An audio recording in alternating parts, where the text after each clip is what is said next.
皆さんこんにちは。制作過程を3つの動画に分け完成までを収録しているプラモの時間へようこそ。今回の動画はタミヤレクサス SC モービル1の完成までをお届けいたします。早速まずはクリア塗装から。クリア塗装の工程は全部で3回。使用しているエアブラシはタミヤのスプレーワーク HG エアブラシワイドで、塗料はクレオスのスーパークリア3をガイアカラー薄め液で1対 1.5 に薄めて吹き付けています。塗装工程1工程目は少し遠目から塗料をボディ表面に対してふわっとのせるように吹き付け、2工程目は角部分から始め全体をまんべんなく塗装していき、2工程目と3工程目の間に2000番のペーパーヤスリで表面を整えておき、3工程目は仕上げで全体を塗料が垂れる寸前を目安に吹き付けていきます。万が一垂れてしまった場合はイソプロピルアルコールで塗装を落としやり直したり、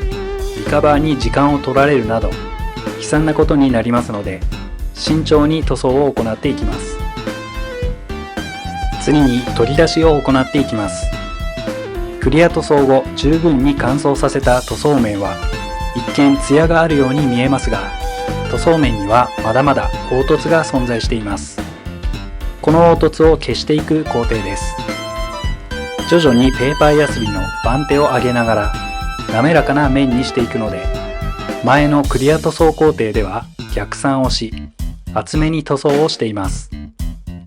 取り出し工程としては3回の工程。1工程目は2000番のペーパーヤスリで水取りをしていきます。ツヤが出ているクリア塗装面のツヤを消していく感覚で水取り。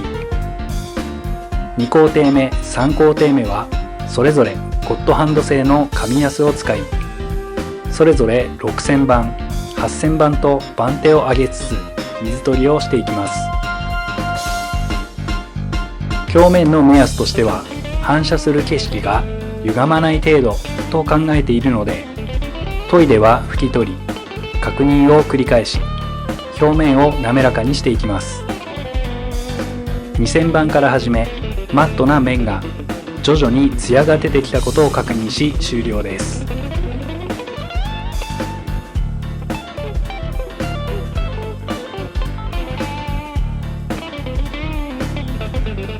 続いて表面仕上げの工程です。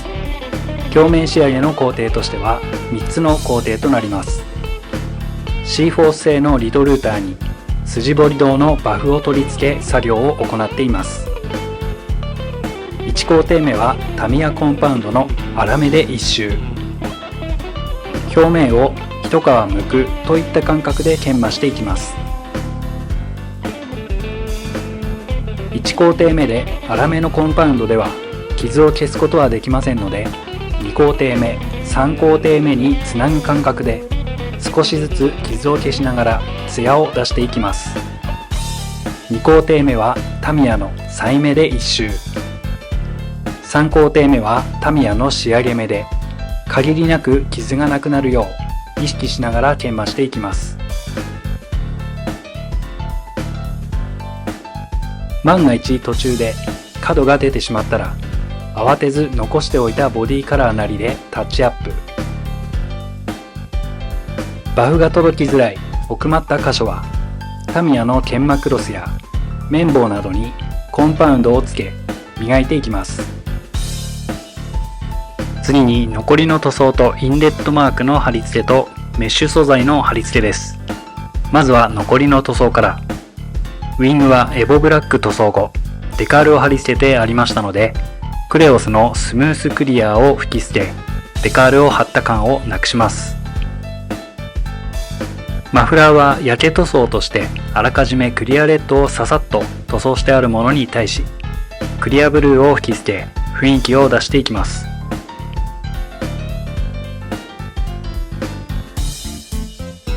フロントのエアインテーク部分は付属のメッシュ素材をカットして貼り付けます。大まかにカットし両面テープで貼り付けた後、残った部分をカットしていきました。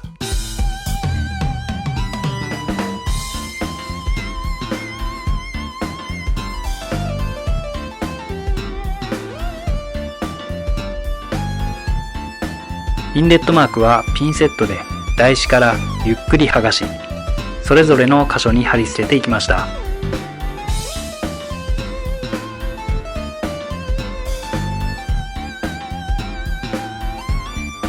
次にシャシーとボディの合体までいきます。ボディに対しウィンドウを取り付けます。接着はセメダインハイグレード向け用接着剤です。続いてエアーインテークにマフラー、前後のヘッドライトを取り付けてボディとシャシーを合体、ネジで固定し完了です。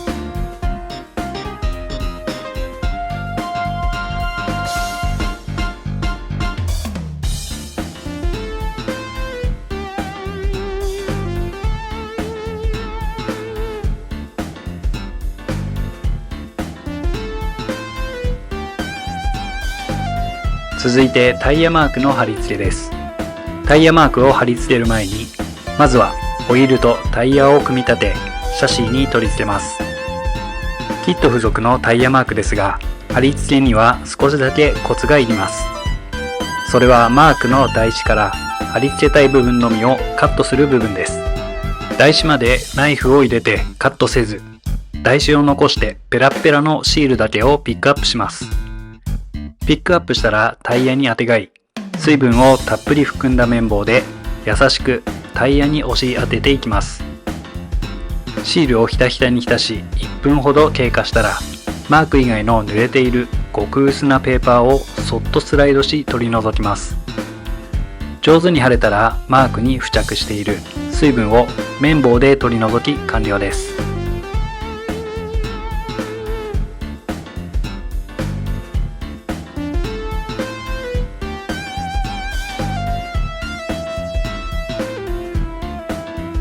最後に仕上げです。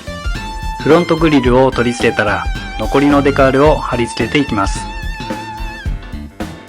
ボンネットピンなどはデカールにもなっていますが、別でエッチング製品としてディティールアップパーツが販売されているようですので、さらにリアルを追求するのならこちらで代用してもいいと思います。パート1でボディにあったピンを削り落とし、あらかじめ穴を開けておいた箇所があるのですが、そこには配給パーツのブラインドリベットをセメダインハイグレード向け用接着剤で取り付けです。最後にサイドミラーとウィングを取り付け、ワックスで軽く磨き完成です。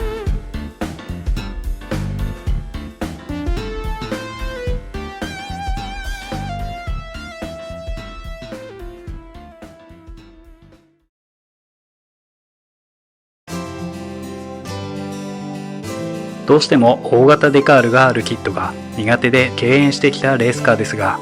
バイク模型の製作を通じコツをつかんできました。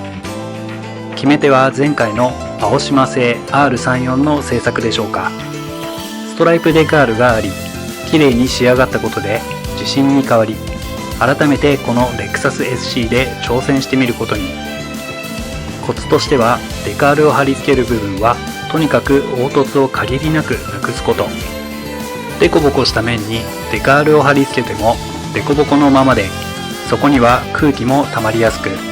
さらにその上からクリア塗装をするとボコボコになって穴が開いたりします。試しにリアウィンドウ部分でやってみたのですが、予想は的中。穴が開いてリカバーをしてあります。あとはクリア塗装工程では最終塗装の前の段階で限りなくデカールとボディ面の段差をなくしておくことが大事だと思いました。 R がついた部分はマークフィットとドライヤーを使い、しっかりデカールを伸ばしつつ貼り付けていくのもミソです。しっかりコツをつかんだので、もうレース車両は怖くありません。今回のテーマはデカール恐怖症からの脱却だったので、ディティールアップこそリベットくらいしかしていませんが、ガッチガチにチューニングされ、いろんな人たちの思いを背負ったレースカーはやっぱり圧倒的な存在感。上手に作れるとたくさん並べてレースの雰囲気を味わいたくなるものです。今後もレースカーは定期的に作っていこうと決意させてくれたキットでした。以上、今回はここまで。ご視聴いただきありがとうございました。